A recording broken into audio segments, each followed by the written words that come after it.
it's time to sit back and relax with your favorite drink. And listen.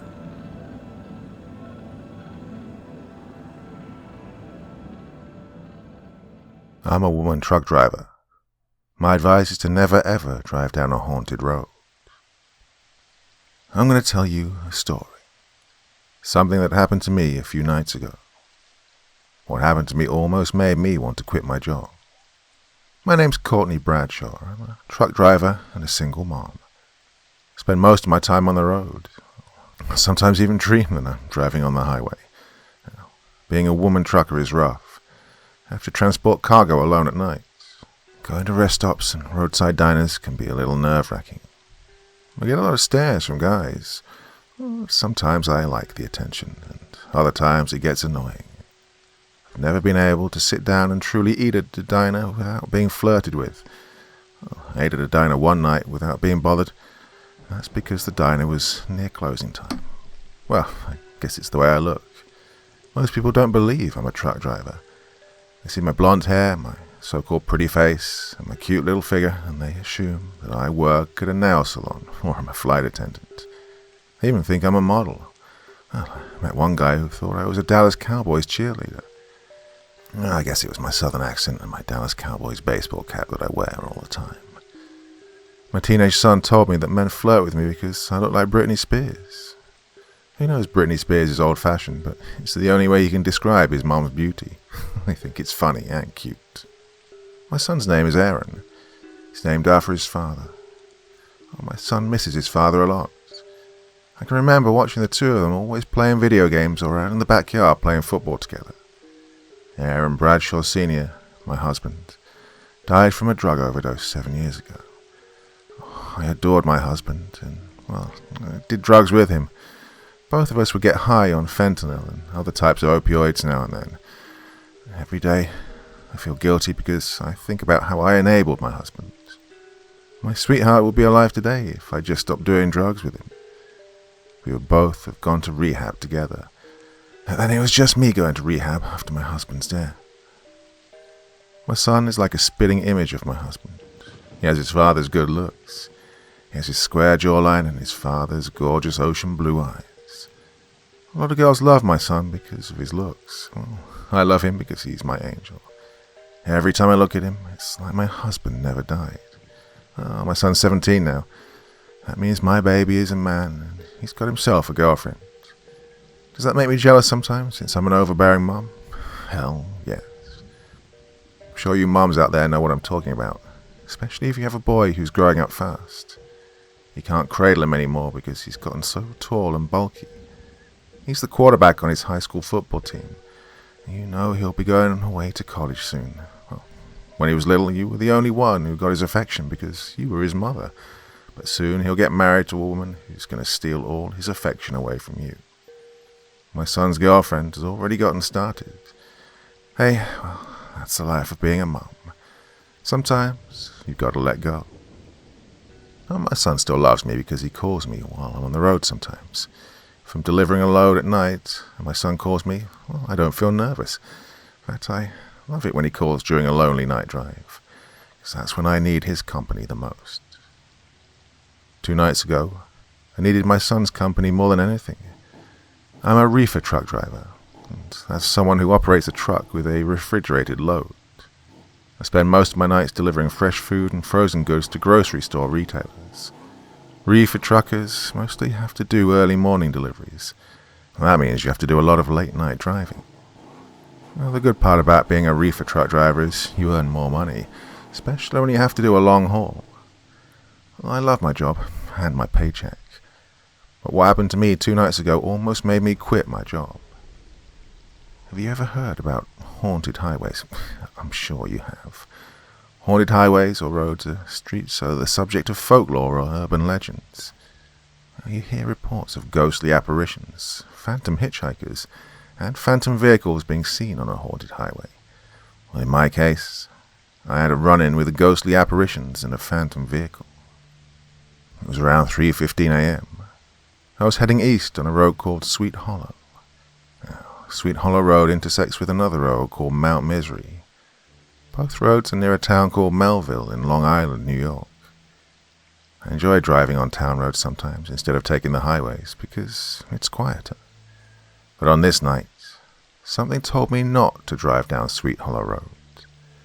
I had that voice in the back of my head that gave me a foreboding, and I ignored it. Now, if you ever make it out of a dangerous situation, you look back and you think, why in the hell did I ignore that voice? So stupid. Well, I'd heard stories about Sweet Hollow Road and Mount Misery Road being the two most haunted roads in America, but of course I didn't believe it. And the townspeople warned drivers not to go down Sweet Hollow or Mount Misery Road. Miss Smartass here thought the warnings were ridiculous. I laughed off those warnings and the horror stories. I should have known something was wrong when I saw no other cars on the road. It was just me and my truck that night. 3 o'clock in the morning. Well, I figured that's why there were no other cars on the road.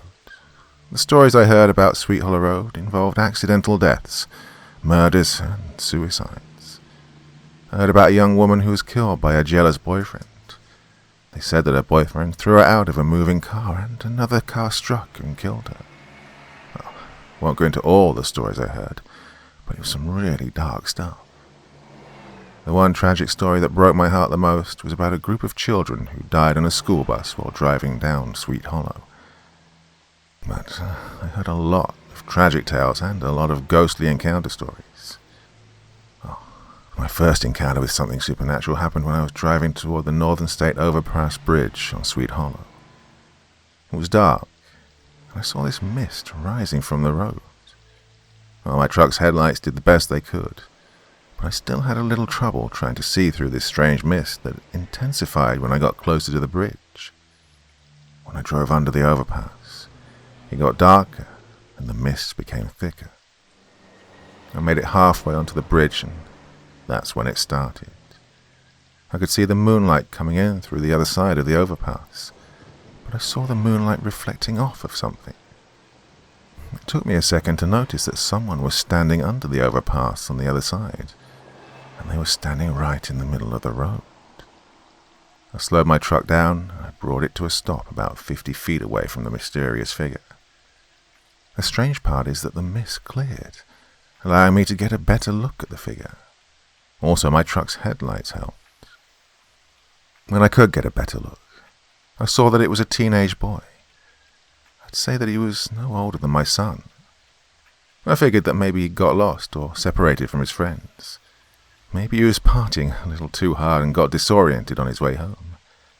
In my mind, there was nothing scary about this situation. Just a kid who needed help. I've always thought of myself as a brave woman. Well, I'm also a mum, so I guess you could say these motherly instincts kicked in when I saw the teenager just standing in the road. Without thinking about it, I opened the door before climbing down out of my truck's cabin. "Are you all right, honey? Do you need some help? You lost?" I shouted out to the boy, but he didn't answer me. He never moved. I wanted to approach him, but I heard that voice again telling me to stay near my truck. The boy was standing a good distance away from me. I knew I'd have to walk far from my truck before I could be face to face with him. I called out to the boy again, but he still didn't answer. He stood so perfectly still under the overpass. He looked like a statue. Like I said before, I've always thought of myself as a brave woman, but this kind of gave me the creeps. Seeing the boy standing under the bridge like a statue isn't what made me get back in my truck. It's when the lights on my truck mysteriously began flickering on and off. When I looked at the boy, his body vanished when my truck lights went out. That pretty much settled it for me. I hurried up and got my ass back in my truck. I didn't want to believe what I'd seen, and I also didn't want to believe that my truck's engine had cut off on its own. I couldn't start it back up. My truck was practically brand new, so this worried me. When I was trying to start my truck back up again, I locked all my doors. It only took a few minutes, but I finally got my truck started. When I turned the headlights on, my heart went into my mouth when I saw the boy reappear. But this time there were 2 other boys with him. I turned my headlights off and the boys disappeared. I kept thinking that maybe I was hallucinating from a lack of sleep, and all my hours of late-night driving had finally caught up with me. I kept turning my headlights on and off, and every time I'd do it, the 3 boys would appear under the overpass, staring back at me. But when I turned my truck's headlights off again, and then turned them back on for the last time, I saw something that I know will give me nightmares for the rest of my life. I waited for a minute before turning my headlights back on, and when I did, I saw the 3 boys, but they weren't standing in the road this time. Their bodies were hanging from the overpass. I watched in horror as their bodies swung from the ropes tied to the bridge. It scared me so badly that I shut off my truck's headlights while screaming. When I turned off my headlights, I thought that the horrible sight would disappear, but I still saw the boys hanging from the bridge in the dark. I closed my eyes while gripping the steering wheel, hoping I was imagining it. When I opened my eyes, they were still there, swaying back and forth. My truck's engine died again, but what made me panic was when I looked to see 2 boys hanging from the overpass instead of 3. The 3rd boy was on the ground, and it didn't take long to see that he was slowly dragging his feet toward my truck. He was distant in the darkness, but I could still see him removing the rope from around his neck. I could see that he was creeping in my direction, but my eyes kept telling me not to believe what I was seeing. I had to get my truck started. I couldn't believe that I was seeing the ghost of 3 boys who committed suicide, and now one of them was alive, edging his way toward my truck. No matter how many times I turned the key, I couldn't get my damn truck to start. The boy got close enough to where I could make out his clothes. I saw his denim shorts and a grungy white tank top. What made me lose my breath was seeing what his body would do every time he'd take a step toward my truck. He would jerk and contort, like someone having a seizure. My truck's headlights were on and I could see the boy's face. He reminded me of my boy, if he was dead. There was no life in his face. He had nothing but a dull and dark expression. His mouth hung open slightly, and what scared me the most were his eyes. He had no pupils. All I could see was the whites of his eyes. His movements reminded me of a puppet on a string. It looked like I was watching an evil spirit learn how to walk using a dead teenage boy's body. I kept turning the ignition switch, praying that God would let my truck start. I panicked when I heard the truck's doors unlock themselves. I'd lock the doors, but they would keep unlocking themselves as if they had a mind of their own.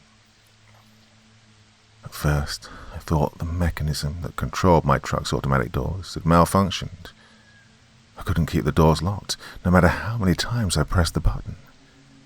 Now I was torn between getting my truck started and struggling to keep my doors locked. Lord knows I didn't want a ghost or whatever this thing was climbing into my truck's cabin. At one point I considered jumping out of my truck and running on foot, but I knew it was too late to run when I saw the boy getting closer to my driver's side door. I knew screaming wouldn't save me, but I did it anyway. I cried out to God when my truck's door opened.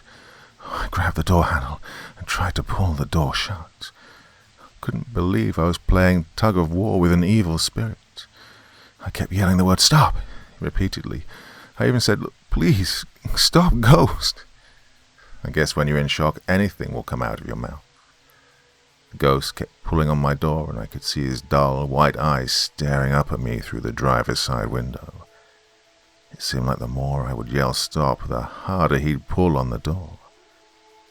I was pulling back on the door with both hands, but I couldn't keep the door shut. This monster tried to overpower me, and at one point he mockingly smirked up at me while yanking my door back open. He only needed one hand to pull my door open, while I had to use both of mine to try and keep it shut. I thought the devil was at my driver's side door. All I kept seeing was his dead white eyes and his sadistic smile. I wouldn't let him in. I had to keep my door shut. So with all my strength, I kept trying to keep it closed, and I refused to let go. I had my hands glued to the door handle because I knew if I didn't keep my hands on the door, something very, very bad would happen to me. I fought with the ghostly apparition, and I tried to ignore his dull gaze. Sweat poured down my face. My bra was sticking to my breasts. I thought my heartbeats were going to fracture my chest bone. I kept telling myself that I'd wake up.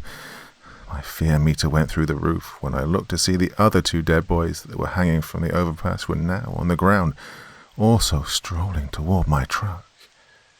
Now I had 3 dead boys to deal with. The others were walking faster than the first boy, and they still had the ropes around their necks. One boy had a broken neck. I could tell by the way his head touched his shoulder. The other teenage boy walked with his shoulders slumped over and his legs convulsed and twisted every time he took a step, which made him look like a break-dancing monster. Dealing with one ghost was bad enough. I could barely handle one, and I knew that I wouldn't be able to handle all 3 of them. Death was on the horizon for me. I kept thinking that maybe God was punishing me for doing drugs with my husband and enabling him to become an addict. God was going to let me die at the hands of these 3 ghostly apparitions. The other 2 ghostly boys wasted no time shortening the distance between themselves and my truck. They were closer now, and I could see my death arising with every step they took. I kept begging myself to wake up, but I couldn't escape from the dead boys. They wanted me. I kept remembering the horror stories of people getting killed by something supernatural. These were the stories I hadn't believed were true, until now. Well, I believed in the paranormal that night, but I knew my belief in the paranormal would not save me. No, I needed a miracle, some kind of divine intervention. I prayed to God, asking him to help me. I'd never seen ghosts before, and it made me question my reality. My arms were getting tired from trying to hold onto the door. I was about to accept my fate until something happened. My phone started ringing. I looked around at my phone, which was sitting on top of my purse. I knew it was my son calling me. When I turned back around, the boy at my door had vanished. The other 2 boys had disappeared too. My truck even started back up on its own. When I locked the doors, they didn't unlock themselves. I didn't know what to do next. I didn't know whether to drive or answer my phone. I planned to do both. I wanted to get the hell away from that bridge. Do you know how it feels when the muscles in your body lock up after you've had a traumatic experience? Well, that's what happened to me for a minute. For about a minute or so, I just sat there, holding my ringing phone like a moron. That voice in my head yelled at me, told me to get moving because something else was coming. To make it easy on myself, I answered my phone and I put my son on the speaker so I wouldn't have to hold it. I shifted my truck into gear and got the hell off of that bridge. It felt so good to hear my son's voice, and I could hear his rap music playing in the background. It also felt good to feel my truck moving again. When I finally drove out the overpass, I looked into the side mirror and I saw the boys again hanging from the bridge. I quickly turned my eyes away. I kept both my hands on the steering wheel and my eyes locked on the road. My son could hear the fear in my voice. He asked me what was wrong and I lied to him and told him I was just tired. I couldn't tell him what had happened to me. I didn't want him to think his mom was a lunatic. There was a strong temptation inside of me, though. I wanted to tell him, but I thought it'd be better to wait and tell him while we were together. Maybe he'd believe me if I told him over the dinner table instead of telling him over the phone. But I couldn't figure out how the hell to tell him what I'd seen. How would I explain it to him? Hi, baby. How was school? Oh, yeah, by the way, your mom got attacked by ghosts while she was driving a truck last night. Yeah, that sounded credible. He'd believe that, wouldn't he? Sure he would. He'd never suspect that his mum might be mentally ill. But my God, I couldn't drive my truck fast enough. I wanted to get off Sweet Hollow roads. There were no streetlights, no traffic lights, no cars. There was nothing but fog and a long, dark, and narrow road that seemed to go on forever. Tree branches hung over the road like giant claws with leaves on them. I kept talking to my son. His voice was my therapy. I loved listening to him tell me his dreams of becoming an NFL star, and that he planned to buy his mom a new house and a nice car. Listening to my son's dreams calmed my nerves. Talking to my son made me forget that I was driving down a haunted road. After a while, I even forgot about the 3 ghost boys near the overpass. My mind made me believe that I'd hallucinated the whole thing, or that I'd fallen asleep at the wheel and had a nightmare. I didn't care if I'd had a nightmare or not. It felt so damn good to get away from that bridge. But I still had to get off Sweet Hollow roads. I thought my troubles were over. The night was almost normal. I'd become relaxed again while driving and listening to my son. Feeling the bumps in the road relaxed me. I almost got hypnotized by the moonlight's gleaming reflection off the road. When I looked over at the left side of the road, I thought I saw something else. I thought I saw a man walking, but it was too dark for me to tell. My eyes tried to make out what looked like a headless man wearing a plaid shirt, carrying an axe. I thought that's what I saw, but my mind quickly dismissed it. My mind told me it was just illusions in the darkness. I continued talking to my son while shifting gears and forcing my truck to pick up speeds. My heartbeats went almost back to normal, but then something else happened. Sweet Hollow Road didn't want to let me go. Oh, let me tell you this, nothing quite like driving on a dark road and getting slapped in the face suddenly by flashing police lights. I saw the lights in my side mirror, and they were blinding. It seems like they'd appeared behind me. Well, I had a stroke of relief from seeing another car on the road, even though it was a police car. I had a crazy thought to keep going, but, well, I couldn't do that. I knew it would be foolish to run from a police officer in a semi. My son asked me what was happening, and I told him the cop car was pulling me over. After I told him, I could hear him releasing a worried sigh. Well, I didn't want him to worry about me, so I told him everything would be okay. I told him that the police officer might give me a warning for speeding, or he might give me a ticket, which I could live with. Did I want to pull my truck over? Hell no, I wanted to keep driving. I wanted to escape Sweet Hollow roads. I hated that I had to pull over. What the hell was a police officer doing out here at 3 o'clock in the morning? Why would a police officer be driving down a haunted road? Then I asked myself that same question. Why the hell would I be driving down a road legendary for being the most haunted area in Long Island? I had a powerful urge to keep driving, but I stopped, and it was the worst mistake I ever made in my life. I was still talking to Aaron.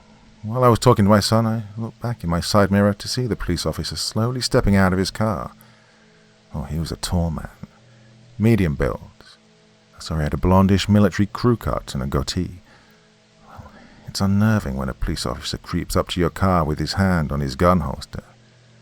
That's what this policeman was doing. Every step he made seemed measured, almost robotic. He was kind of handsome in the face, but there was something that wasn't quite right about him. I kept feeling the relief of seeing another human being on the road. I mean, it was a police officer. When you're a woman driving alone at night and you meet a policeman, you do feel a slight sense of security, right? Well, it seemed like it was taking forever for the police officer to approach my truck. I told my son I'd talk to him later. I wanted to keep talking to my baby, but this asshole police officer was ruining everything.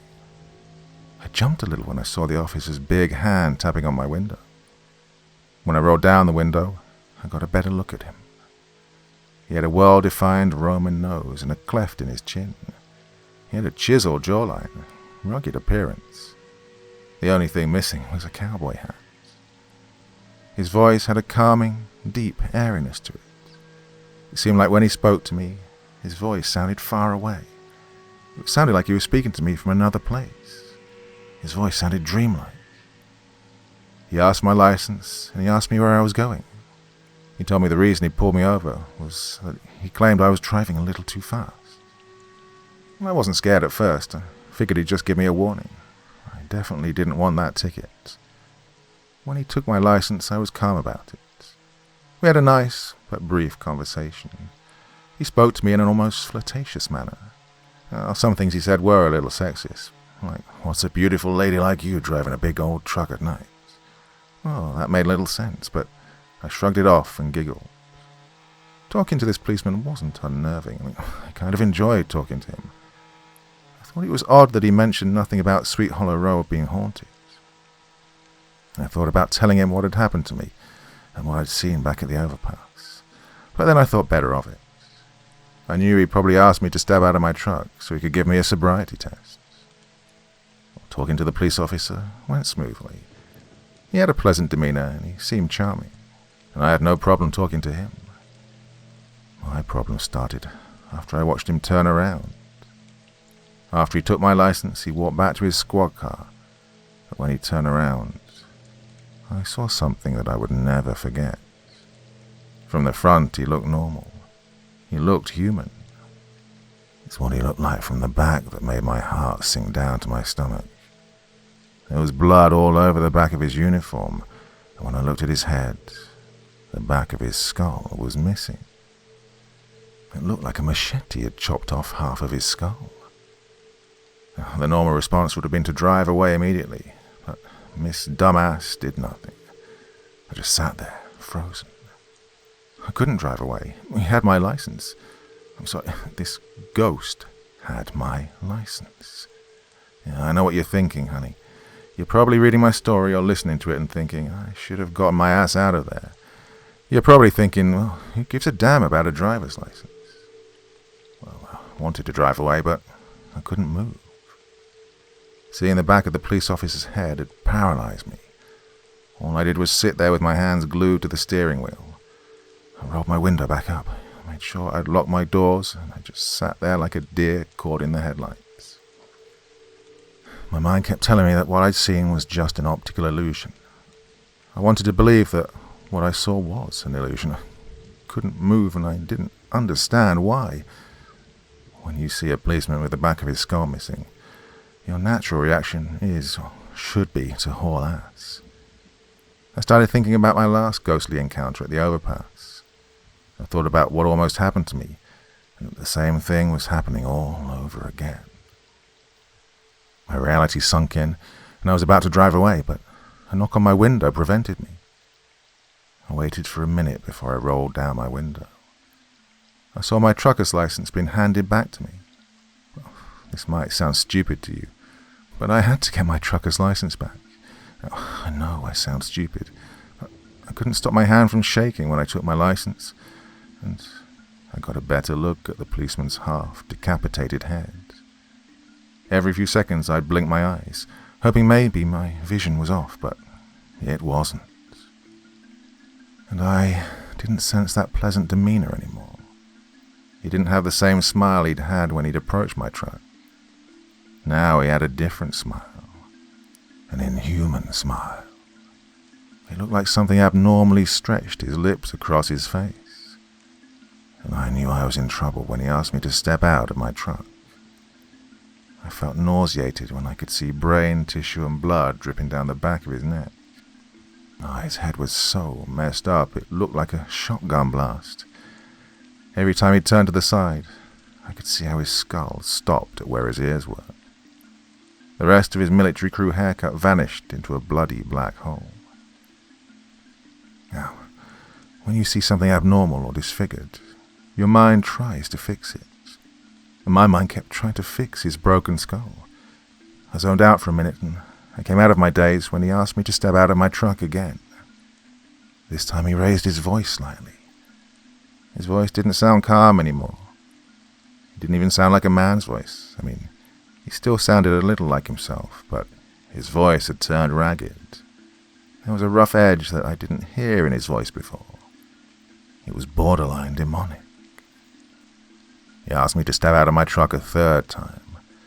By this time my heart was pounding in my mouth because the dead policeman had his hand resting on his gun. He made a threatening gesture which implied that he'd pull out his gun if I didn't comply. Me, being the idiot I am, I actually opened my door, stepped out of my truck. I didn't want him to shoot me or shoot through my truck, but can a ghost shoot you? I didn't want to find out, so I did what he told me. When I got out of the truck, I foolishly thought his pleasant demeanor would return, but I thought wrong. Before I knew it, he'd pulled out his gun and he was tapping it on the side of his leg. He started chuckling. It was like he was mocking me for obeying him, and he had an odd body odor. He got close enough to me that I could smell his scent. It smelled like methane. It was so strong that I gagged. So, there I was, standing outside my truck with a dead policeman staring at me with a gun in his hand. I couldn't say anything. I just kept thinking, why the hell did I get out of the truck? I realized that I'd made a big mistake, but by the time I realized what I'd done, it was too late. I was in this dead policeman's hands now, and I'd given him the freedom to do whatever he wanted to me by getting out of my truck like a moron. As I was standing there, trembling in the presence of this ghost policeman, or whatever he was, I kept thinking about my husband.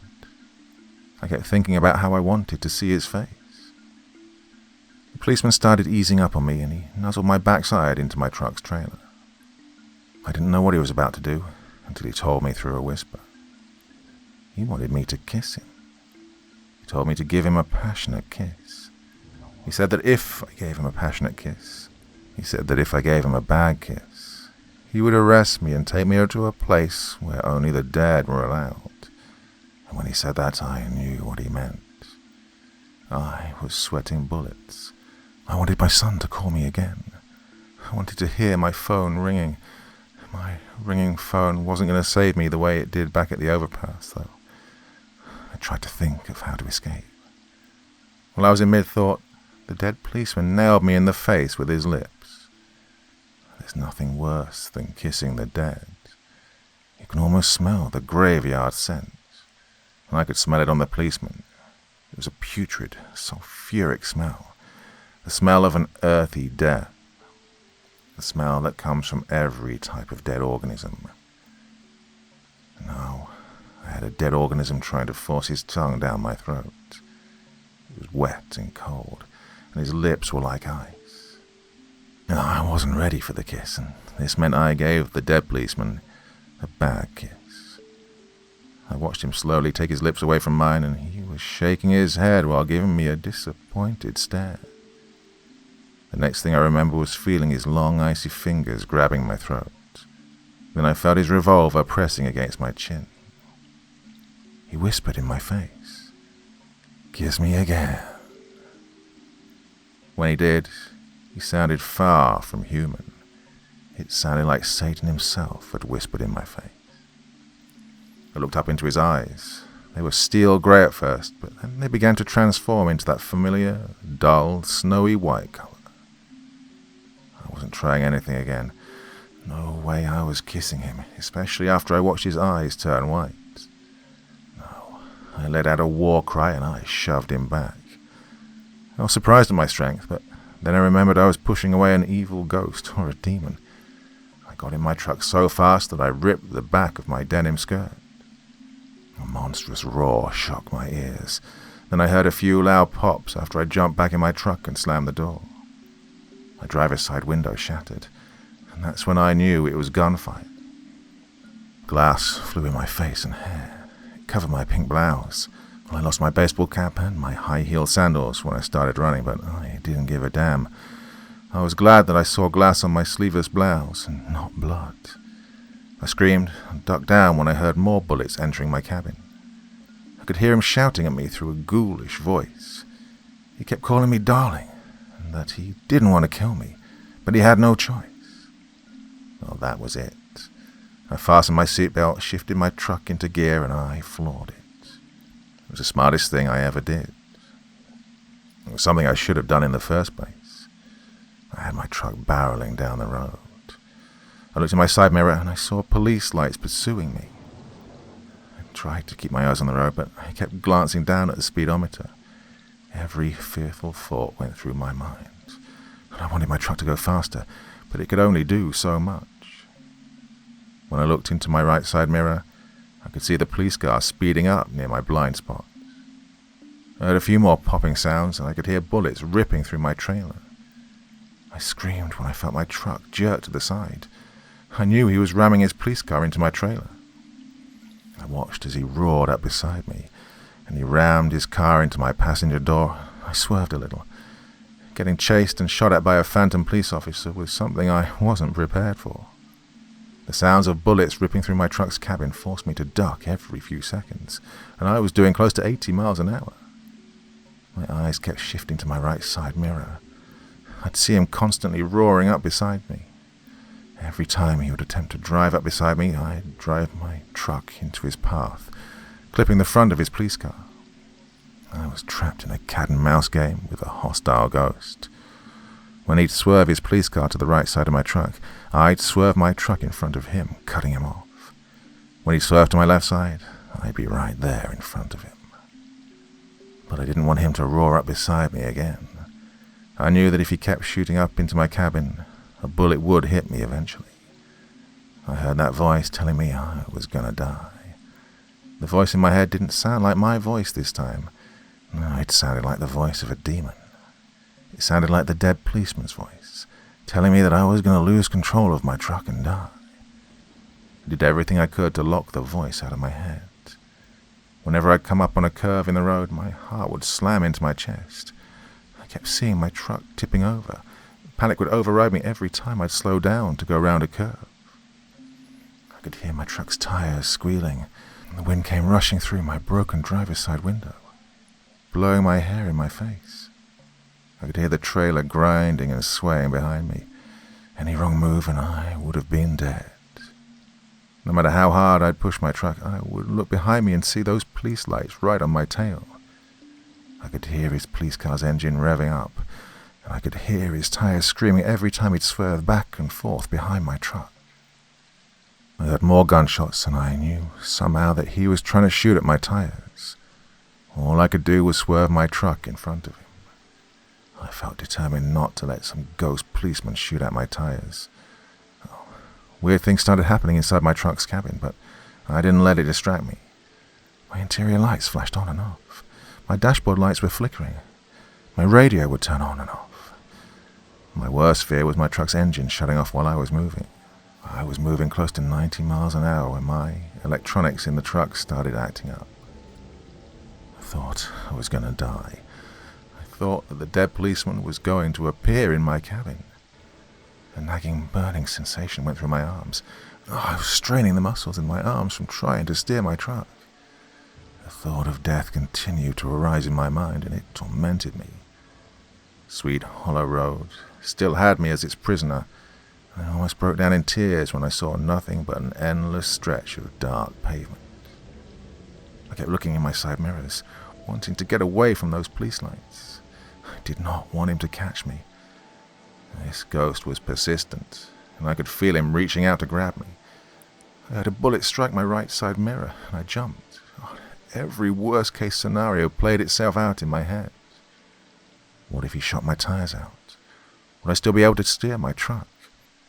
What if he shot out my gas tank and caused my truck to explode with me trapped inside? What if I got burned alive? Would I die instantly, or would I suffer? One horrible question after another flooded my mind. It seemed like it was never going to end. But then, a miracle happened. I finally saw the exit. I had to make it or I would die. The dead policeman would have me. He would have another victim. I'd be the woman truck driver who mysteriously disappeared on Sweet Hollow Road.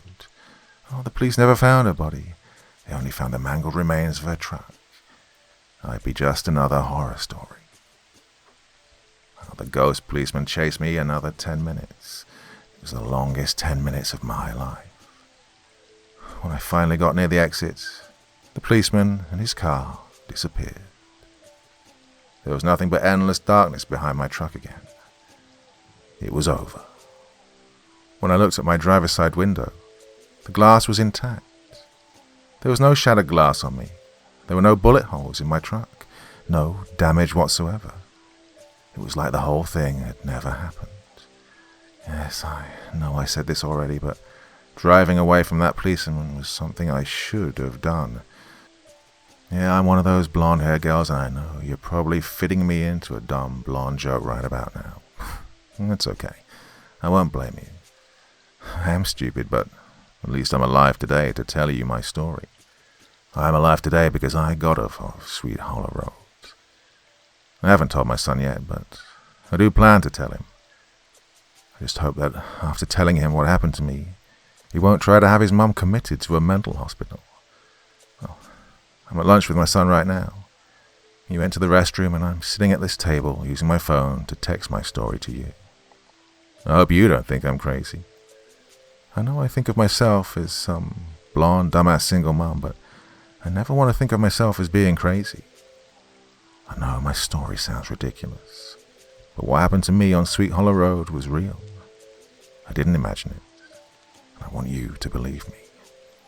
Everything that happened to me that night was not a dream. This isn't another fantasy ghost story I'm telling you about. No, I had a real ghostly encounter. I know some of you are going to hear my story and not believe me. That's all right, honey. You can believe me or not, but it won't stop my story from being true. I want to tell my son, but I'm nervous. I don't want my angel to think his mum's a psycho. What do you think I should do? Should I tell him what happened to me? Or should I keep my crazy-ass paranormal experience to myself? What would you do if you were me?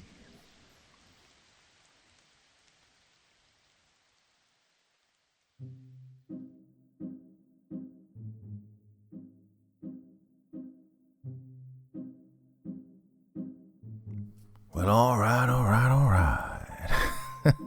What did you think of that one? Now, I'm a little bit upset because the author of this story didn't think that was the best that they could do. They felt it could be better, but I completely disagree. That was really tense from the word go, and it just ramped up the tension as it went along. Put a situation where somebody's on a haunted highway, let them encounter some of the nasty stuff going on, and you're on to a winner as far as I'm concerned. Well, what did you think?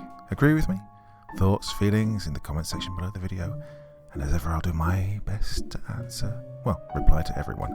Well, enough for one night, but my schedule has been a bit changed this week, so I'm going to be back again tomorrow night. Yes, indeed.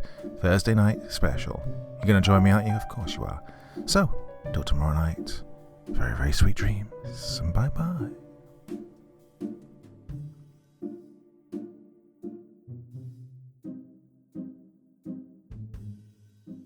Thank you so much for taking the time to listen to this story today. Really means a lot to me and to the author of the story, of course.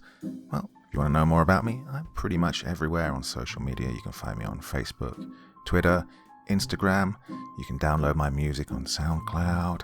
I've got a Patreon if you feel like. Throw me $1 or $2. Very much appreciated. And of course, on Reddit, I have a place where you can leave stories if you want me to read one that you've written. Well, hoping to see you all again very soon. Till then, sweet dreams. Bye-bye.